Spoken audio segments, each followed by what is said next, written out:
conquête de la souveraineté passe avant tout par l'exploitation des ressources nationales au profit de nos populations.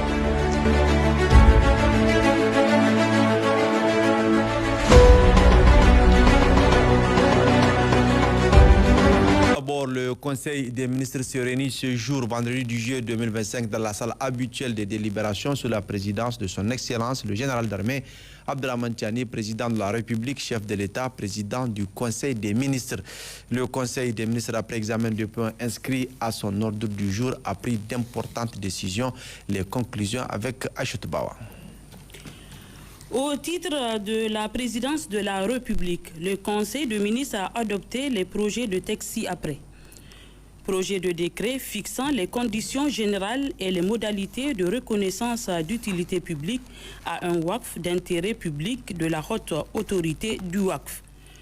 Le WACF désigne, selon l'ordonnance numéro 2019-20 du 20 septembre 2019, fixant les règles relatives au WACF au Niger, tout bien dont la nue propriété est immobilisée à perpétuité ou à temps et dont la jouissance est affectée à une œuvre de charité et de bienfaisance publique ou privée. L'institutionnalisation du WACF s'est opérée par l'adoption de l'ordonnance numéro 2019-20 du 20 septembre 2019 sous-indiquée et du décret numéro 2020-136/PRN du 7 février 2020 portant création de la haute autorité du WACF et déterminant les règles de gestion et de supervision du WACF au Niger. L'article 4, alinéa 5 de l'ordonnance ci-dessus prévoit que les conditions générales et les modalités de reconnaissance d'utilité publique d'un WACF d'intérêt public sont précisées par décret pris en Conseil de ministres. Le présent projet de décret est initié pour satisfaire cette exigence. Projet de décret portant transformation d'un WACF d'intérêt public en WACF public sur un terrain sis à Bourbourkabé destiné à service de cimetière musulman à Niamey. Le WACF public est tout bien constitué WACF généré par une personne publique dont la jouissance est affectée à des œuvres de charité et de bienfaisance ainsi qu'à la réalisation d'une œuvre d'intérêt général. Le WACF d'intérêt public, quant à lui, est défini comme tout WACF ayant un but d'intérêt public géré par une personne privée, physique ou morale. L'article 38 de l'ordonnance numéro 2019-20 du 20 septembre 2019 fixant les règles relatives au WACF au Niger prévoit la possibilité de la transformation d'un WACF d'intérêt public en WACF public. Le présent projet de décret est pris conformément à l'ordonnance suscitée pour transformer le WACF initialement d'intérêt public sur le terrain sis à Bourbourkabé en WACF public destiné à servir de cimetière musulman. Au titre du cabinet du Premier ministre, le Conseil des ministres s'est prononcé sur les opérations de déstockage des magasins de l'Office de produits vivriers du Niger OPVN. En raison de l'installation de la saison hivernale et d'importants stocks de céréales disponibles dans les magasins de l'OPVN, le Conseil des ministres a ordonné le déstockage progressif des magasins. Cette opération vise d'une part à permettre à l'OPVN de disposer de ressources pour faire face à ses obligations financières vis-à-vis des banques et de ses fournisseurs et d'autre part d'organiser la reconstitution des stocks à l'occasion des prochaines récoltes. Cette opération devra indiquer toutes les parties concernées, à savoir notamment le cabinet du Premier ministre, le ministère de l'Économie et des Finances, le ministère du Commerce et de l'Industrie, l'OPVN, la cellule crise alimentaire. Le Conseil des ministres s'est également prononcé sur la réactivation du Comité national de prévention et de gestion des inondations. Le Comité national de prévention et de gestion des inondations, faut-il le rappeler, a enregistré des résultats appréciables obtenus l'année précédente. Cette prouesse a été rendue possible grâce aux efforts du Conseil national pour la sauvegarde de la patrie et du gouvernement, sous la haute direction du chef de l'État, notamment par l'affectation d'importantes ressources financières qui ont permis d'assurer le financement du plan de contingence. Le Conseil des ministres s'est en outre penché sur la commémoration de la Journée nationale de la souveraineté et du patriotisme du 26 juillet. Les autorités administratives et coutumières, en rapport avec les oulémas, sont invitées à organiser des séances de lecture du Saint-Coran et des prières al-Qunut le 25 juillet à l'occasion de la prière de vendredi sur toute l'étendue du territoire national. La journée du 26 juillet, correspondant à la Journée nationale de la souveraineté et du patriotisme, sera consacrée essentiellement à la lecture du Saint-Coran. À cette occasion, le Conseil des ministres demande aux populations des villes comme des campagnes de mettre à profit ces moments de dévotion pour prier afin qu'Allah subhanahu wa ta'ala préserve notre pays contre les ennemis et qu'il nous gratifie d'un hivernage fécond. Par ailleurs, le Conseil des ministres a été informé de la vente aux enchères aux États-Unis d'Amérique au prix de près de 5 millions de dollars US d'une météorite découverte dans la région d'Agadez. Il s'agit de la plus grosse roche martine jamais trouvée sur Terre. Elle est en effet 70% plus grande que le plus gros morceau de Mars récupéré. Devant cette situation, le Conseil des ministres a instruit le ministre chargé des Mines, le ministre chargé de l'Enseignement supérieur, le ministre en charge de la Sécurité publique et le ministre en charge de la Justice pour diligenter des investigations et faire la lumière sur cette affaire qui présente vraisemblablement toutes les caractéristiques d'un trafic international illicite. Le Conseil des ministres a adopté le projet de décret fixant les frais de scolarité applicables aux établissements et institutions de formation privée. La vision du président de la République, chef de l'État, dans l'axe 2 intitulé « Développement inclusif du capital humain » fait du développement de l'éducation et de la formation l'une des principales priorités du gouvernement. C'est dans cette optique qu'un comité ad hoc national a été mis en place pour évaluer les frais pratiqués dans les établissements et institutions de formation privée. Les conclusions de ce comité font ressortir la nécessité pour l'État de fixer les tarifs applicables dans les établissements et institutions de formation privée. L'objectif de cette tarification, objet du présent projet de décret, est de lutter contre le renchérissement d'année en année des frais de scolarité et la disparité observée entre les établissements, souvent de même catégorie.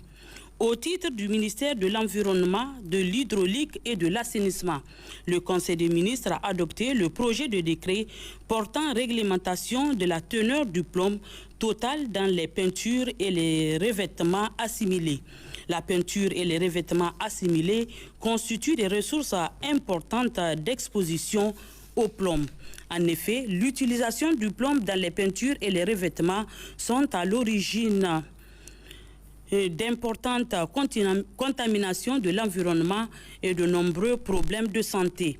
Ce qui ressort d'une étude réalisée en 2022 par les ministères en charge de l'environnement et de la santé publique qui a révélé que sur 49 échantillons collectés sur le marché national, Niamey, Maradi et Agadez, 15 échantillons, soit 31 contenant des niveaux dangereux de teneur en plomb total. C'est pourquoi il a été jugé indispensable de prendre des mesures en vue de préserver la santé humaine et l'environnement. Le présent projet détermine le seuil réglementaire de la teneur en plomb total qui est fixé au maximum à 90 mg par kilogramme. Par conséquent, sont interdites la production, l'importation, l'exportation, la commercialisation, la détention et la distribution de peintures et revêtements assimilés dont la teneur en plomb total est supérieure au dit seuil. Au titre du ministère de l'Urbanisme et de l'Habitat, le Conseil des ministres a adopté le projet de décret portant acte de cessibilité des propriétés à exproprier dans le cadre de la mise en œuvre des opérations de sécurisation et d'extension des installations militaires à Walam, région de Tillabéri. Les opérations de sécurisation et d'extension des installations militaires à Walam ont été déclarées d'utilité publique suivant décret numéro 2022-577/PRN /M2U/L/MF/MDN du 14 juillet 2022. Ces opérations vont affecter des propriétés privées dans cette localité. À cet effet, les personnes impactées et régulièrement identifiées seront dédommagées conformément à la réglementation en vigueur. La suite avec Abari Hamid. Communication. Le Conseil des ministres a entendu plusieurs communications. Une communication du ministre de l'Environnement, de l'Hydraulique et de l'Assainissement sur l'état d'avancement des préparatifs de la Journée nationale de l'arbre, édition 2025. Cette édition sera consacrée au lancement officiel de la campagne nationale de reboisement et du programme Bois des héros de la résistance à la colonisation, s'inspirant du modèle du bois du 26 juillet de l'édition 2024. Il s'agit de réunir tous les déterminants pour la réussite d'une plantation dans les conditions sahéliennes, à savoir l'utilisation des espèces ligneuses et herbacées, la réalisation des travaux de conservation des eaux et du sol, une clôture, un système d'irrigation d'appoint, ainsi qu'un système de gardiennage et de vidéosurveillance. La forêt de Berbekia, qui est à cheval entre la commune 4 de Zender et la commune rurale de Trimini, est retenue comme site officiel de plantation. Au plan national, il sera réalisé pour l'édition 2025 8 bois des héros de résistance à raison de 50 hectares par région. Ces bois prendront chacun le nom d'un héros de la résistance désigné de façon consensuelle par les autorités administratives et coutumières et les services techniques dans chaque région. Une communication du ministre de l'Agriculture et de l'Élevage sur la campagne agro-pastorale 2025. La première décade du mois de juillet est marquée par une pluviométrie abondante et une nette amélioration des semis. On note cependant des infestations phytosanitaires localisées dans le département de Belbéji et des disparités régionales. Sur le plan pastoral, on note une régénération des pâturages, bien que des vulnérabilités subsistent dans certaines zones. Au plan des semis, 12 568 villages agricoles sur un total de 13 812 ont effectué des semis, soit un taux de couverture nationale de 91%. Les régions de Dosso, de Maradi et de Zender affichent des taux de couverture quasi-totaux, 98 voire 100%, tandis que les régions d'Agadez 54% et les régions de Difa 42% accusent un retard significatif. Le prix des produits agricoles reste bien inférieur à ceux de 2024 à la même période, avec une disponibilité de céréales sur le marché. Ainsi, on note 1100 kg à 31 000 francs CFA contre 45 300 francs CFA en 2024, soit une baisse de 32%. Sorgho, 100 kg à 28 900 francs CFA contre 43 000 francs CFA en 2024, soit une baisse de 33%. Maïs 100 kg à 30 600 francs CFA contre 44 800 francs CFA en 2024, soit une baisse de 32%. Niébé 100 kg à 41 600 francs CFA contre 15 800 francs CFA en 2024, soit une baisse de 45%. Riz 50 kg à 28 400 francs CFA contre 36 250 francs CFA en 2024, soit une baisse de 21,6%. Dans le but de permettre une bonne campagne agricole, le gouvernement envisage plusieurs actions au profit des régions en retard de semis à travers des appuis logistiques et des semences précoces, le renforcement de la lutte phytosanitaire, en particulier contre les cicadelles et les rongeurs, la sécurisation des zones à risque d'inondation et l'approvisionnement en aliments complémentaires des éleveurs vulnérables. Une communication du ministre de l'Urbanisme et de l'Habitat sur la deuxième campagne de souscription du projet 15 000 parcelles viabilisées et clôturées à Bangoula. La campagne a débuté le 30 juin 2025 et se poursuivra jusqu'au 30 août 2025. Les fiches de souscription sont disponibles au ministère de l'Urbanisme et de l'Habitat, dans les directions des ressources humaines des ministères et institutions, au siège des centrales syndicales, dans les directions régionales de l'urbanisme et de l'habitat. Sont éligibles à cette opération les travailleurs nigériens ayant un revenu compris entre 57 000 francs et 600 000 francs CFA et sans logement dans un rayon de 20 km du centre-ville de Niamey. Il s'agit d'une attribution à titre gratuit de la parcelle. Le bénéficiaire est simplement tenu à un paiement facilité des coûts de construction du mur de clôture et à s'inscrire dans une base de données utile pour des opérations futures éventuelles. Une communication de la ministre de l'Éducation nationale, de l'alphabétisation et de la promotion des langues sur les résultats des examens de fin d'année scolaire 2024-2025. Lancée officiellement le 28 octobre 2024, l'année scolaire 2024-2025 s'est déroulée dans un climat apaisé, globalement favorable à l'organisation des examens de fin de cycle à tous les niveaux. Les examens des épreuves du BPC se sont déroulés du 26 au 29 juin 2025 sur toute l'étendue du territoire national. Le nombre de candidats présentés est de 120 033 contre 115 623 pour la session 2024. Le nombre d'admis est de 55 313, soit un taux de réussite de 46,8%. Ce taux est largement supérieur à celui de l'année dernière qui est de 37,56%. Les résultats du BPC de 2025 font partie des taux les plus élevés de ces 20 dernières années, et ce, malgré le recours récurrent au repêchage observé dans les années antérieures au 26 juillet 2023. Les examens du CFEPD, CEPE, FA se sont déroulés du 30 juin au 1er juillet 2025 sur toute l'étendue du territoire national. Le nombre de candidats présentés est de 354 433 contre 339 039 pour la session 2024. Le nombre d'admis est de 193 691, soit un taux de réussite de 54,65%. Ce taux est largement supérieur à celui de l'année dernière qui était de 41,54%. La progression du taux de réussite observé aussi bien pour le BPC que le CFPED et le CEPE-FA est le résultat des efforts fournis par les différents acteurs de la communauté éducative, à savoir notamment les enseignants, encadreurs, apprenants, partenaires sociaux. Elle est aussi le reflet de la détermination des plus hautes autorités du pays à créer les conditions favorables à l'amélioration de la qualité et de la résilience du système éducatif nigérien. Une communication du ministre de la Jeunesse, une communication du ministre de la Justice et des Droits de l'Homme, garde des Sceaux chargé des relations avec les institutions sur l'état de dégradation de certains établissements pénitentiaires. Une communication du ministre de la Jeunesse et des Sports sur la participation de notre pays au championnat d'Afrique cadet et junior de judo à Luanda, en Angola. Notre compatriote Aminatou Boubacar de la catégorie 48 kg a décroché la médaille d'or, faisant ainsi d'elle la championne d'Afrique de la catégorie.